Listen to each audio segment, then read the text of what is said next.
حضرت ابو نور علیہ رحمہ نے لکھا ہے، فرماتے ہیں محمود غزنوی کا دور تھا تو ایک آدمی محمود غزنوی کے پاس نا اپنا کیس لے کے آیا، مدعی بن کے آیا۔ اس نے کہا بادشاہ میرا کیس بڑا نرالا ہے۔ بادشاہ سلامت نے کہا وہ کس طرح؟ کہنے لگا یہ میرے پاس ایک تھیلی ہے، میں نہ سفر پہ جانے لگا تو یہ تھیلی پوری ہیروں کی بھری ہوئی تھی۔ فلاں علاقے کے جو قاضی صاحب ہے نا، میں جاتی دفعہ میں کہیں سفر پہ جا رہا تھا تو میں ان کے پاس چھوڑ گیا کہ رستہ لمبا ہے، کہیں کوئی مجھ سے چھین نہ لے، ہیروں کی بھری ہوئی تھی۔ کچھ دنوں کے بعد میں واپس آیا ہوں، قاضی صاحب نے مجھے تھیلی واپس کی ہے تو اس میں ہیروں کی بجائے کھوٹے سکے نکلے۔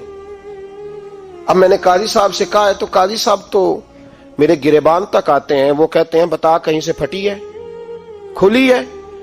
وہ جس طرح ٹانکے لگا کے تو نے سی تھی اسی طرح لگے ہوئے ہیں کہ نہیں؟ تو حضور لگے بھی بالکل اسی طرح ہے، نہ پھٹی ہے نہ کھلی ہے۔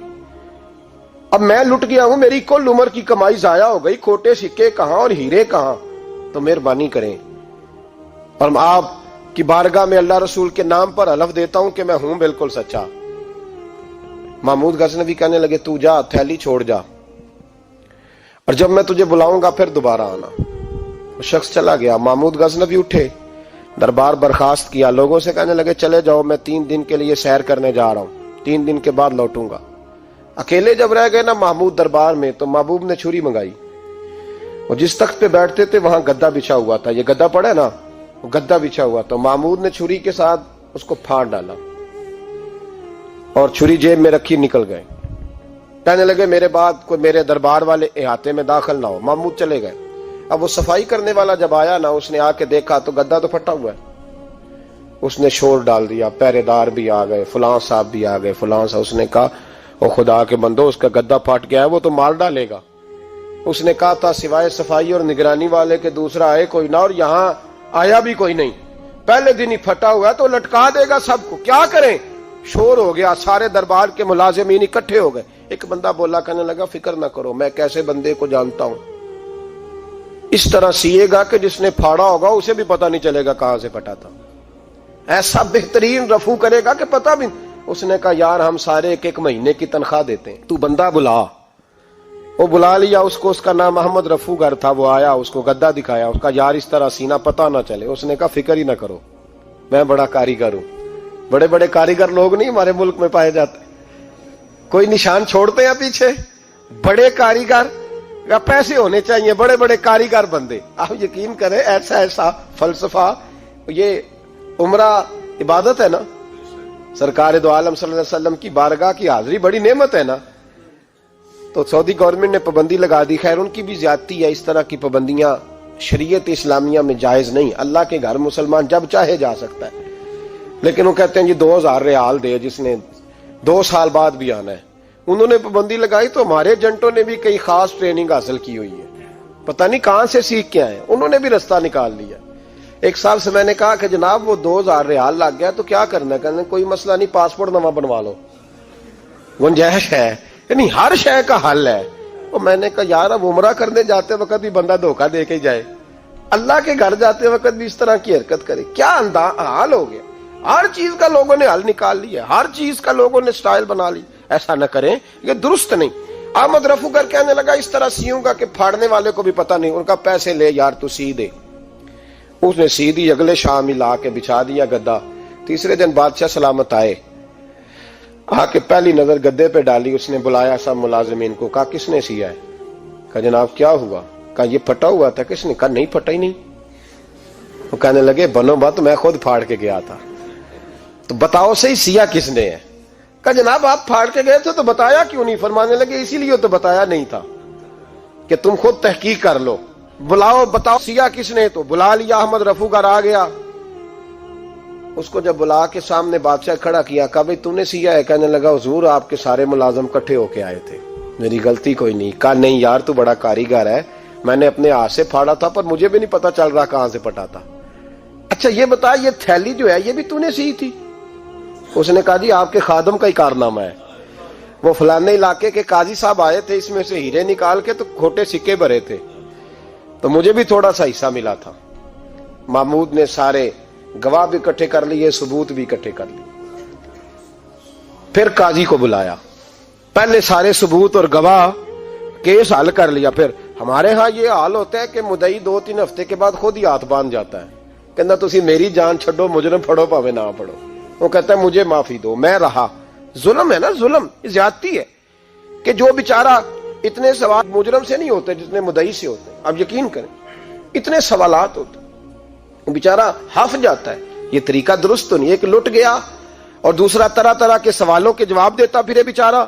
سارے ثبوت اکٹھے کر کے قاضی صاحب کو بلایا تنہائی میں لے جا کے۔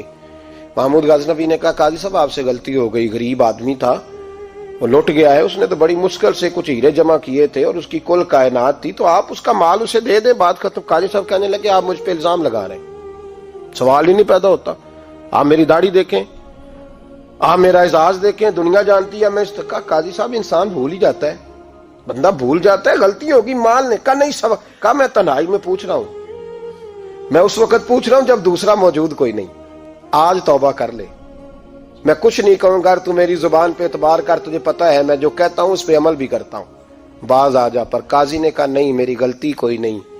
محمود نے پھر بڑے دربار میں بلا لیا، مجمع عام میں۔ مہلت کے دنوں میں جو توبہ کر لے وہ بچ جاتے ہیں، لیکن لوگ رسوائیوں کے دنوں میں پھر واپس لوٹتے ہیں اگلا گھر دیکھ کے، پھر حالات اور طرح کے ہو چکے ہوتے ہیں۔ جب بڑے دربار میں قاضی کو بلایا، بھائی تو مانتا ہے کہ نہیں؟ اس نے کہا نہیں، تو کہا بلاؤ احمد رفو گر کو۔ جب وہ احمد رفو گر آیا تو بوڑھے قاضی کی ٹانگیں کانپنے لگی، جملے ٹوٹنے لگے، لفظ زمین پر گرنے لگے، بات صحیح نہیں ہوتی، زبان لڑکھڑانے لگی۔ محمود کہنے لگے قاضی میں نے تجھے کہا تھا وہاں مان جا بات، اب بڑے دربار میں بول۔ تو جب قاضی صاحب کی گردن خود بخود جھک گئی تو دنیا سمجھ گئی، کہا نکل جا میرے دربار سے۔ محمود بولے نکل جا، اتنی تجھے عزت دی، اتنی بڑی تنخواہ دی، قاضی بنایا، اور یہ تھوڑی سی رقم کے لیے، تھوڑی سی رقم کے لیے تو بددیانت ہو گیا، چل چلا جا، نکل۔ قاضی دربار سے نکلا تو لوگ لعنتیں برسانے لگے۔ کل جو دکانیں چھوڑ کے سلوٹ کرنے آتے تھے وہ کہنے لگے اس کی عمر دیکھو، اس کے کام دیکھو، دیکھو اس نے کیا کیا۔ گھر گیا، بچے جن کے لیے پاپ کمایا تھا، جنہاں لی تو پاپ کمائے ہن کتھے نہیں ہو تیرے کر دے۔ وہ بچے کہنے لگے ابا جی ہم تو سکول مدرسہ جانے کے قابل نہیں رہے، امید تھی کہ بیوی ساتھ دے گی۔ وہ کہنے لگی میں میکے کیسے جاؤں گی، گلی کی عورتیں طرح طرح کی باتیں بناتی ہیں۔ اور بھائی کامیابیوں کے بڑے سربراہ ہوتے ہیں، کوئی کامیاب ہو جائے تو سارے کہتے ہیں میری سپورٹ سے ہوا ہے، ناکامیاں ہمیشہ یتیم ہوتی ہیں، ناکامیوں کا کوئی سربراہ نہیں ہوتا۔ جب تک تو قاضی تھا تو بڑے بات تھی، ہر بندہ کہتا تھا رشتہ دار ہے، رسوائی ہو گئی تو وہ تیری آنکھ ہو یا سنگ ملامت کی چبھن، کون پہنچا ہے میرے درد کی گہرائی تک، دور شہرت میں تو یاروں نے کیا یاد بہت، ساتھ آیا نہ کوئی کوچے رسوائی تک۔ اور میاں صاحب کہنے لگے ساری عمر ہی آٹا گد ہے، میں لکھاں کیتے نہیں پیڑے، اب وقت آیا ہی تے محمد بخشا کوئی نہیں ہوں بیٹھا نیڑے، حالات ہی بدل گئے۔ قاضی خاموشی سے اندر چلا گیا، اپنی رسوائی سمیٹ کے بستر پہ لیٹا، نہ روٹی کی بھوک لگی، نہ پانی کی پیاس لگی، نہ نیند آئی، ساری رات تڑپتا رہا۔ سویرے گھر والوں نے دروازہ کھولا تو روح پرواز کر گئی تھی، دنیا چھوڑ گیا۔ حضرت ابو نور علیہ رحمہ بولے، فرمانے لگے یاد رکھو کبھی بددیانتی نہ کرنا، کبھی۔ یہ تو محمود غزنوی کی عدالت تھی، قیامت میں رب کریم کی عدالت لگے گی۔ اور فرمایا وہاں تو گواہی دینے والا احمد رفو گر تھا، قیامت میں تو تمہارے اپنے ہاتھ پیر گواہیاں دیں گے، ہمارا اپنا وجود گواہی دے گا۔ اور فرمایا یہاں تو لعنتیں دنیا دار برساتے تھے، وہاں فرشتے ہوں گے۔ اور قاضی کو تو موت آ گئی تھی، قیامت میں تو دوبارہ موت بھی کوئی نہیں آئے گی، وہاں تو رہنا ہے اور سہنا ہے۔ اتنی بددیانتی معاشرے میں، اتنی بددیانتی ہر جگہ۔ اس معاشرے کا بھی کچھ بنے گا جہاں دوائی بھی خالص نہ ملے، یا دوائی میں بھی بددیانتی ہو، لوگ اپنے بچے کو آکسفورڈ یونیورسٹی میں پڑھانے کے لیے غریبوں کے بچوں کے رگوں میں جو دوائی اتارے وہ بھی 2 نمبر۔ اتنا بڑا بھی کوئی بددیانت معاشرہ ہوتا ہے کہ لوگ یہاں تک دھندا کریں، یہاں تک کہ لوگ لوگوں کی زندگیوں سے کھیل جائیں اور ہمیں احساس تک نہ ہو کہ کوئی مر جائے گا، کوئی ڈوب جائے گا، کیا بنے گا۔ اور جس نے وہ اپنی رجسٹر کی دوائی کی، اس نے 2-4 لاکھ روپیہ لیا اور اس نے یہ نہیں سوچا کتنے انسان میری وجہ سے مریں گے۔ قتل صرف یہ تو نہیں ہوتا گولی مار کے مار دینا، لوگوں کی زندگیوں سے لوگ کھیل جاتے ہیں, لوگ تباہی کر جاتے ہیں, لیکن بددیانتی سے باز نہیں آتے. میرے رسول پاک علیہ السلام کے غلاموں, نبی پاک صلی اللہ علیہ وسلم نے ذرا سی بددیانتی, اور صحابہ کا یہ مزاج تھا, اتنی سی بھی کبھی ان سے غلطی ہوتی تو تڑپ جاتے.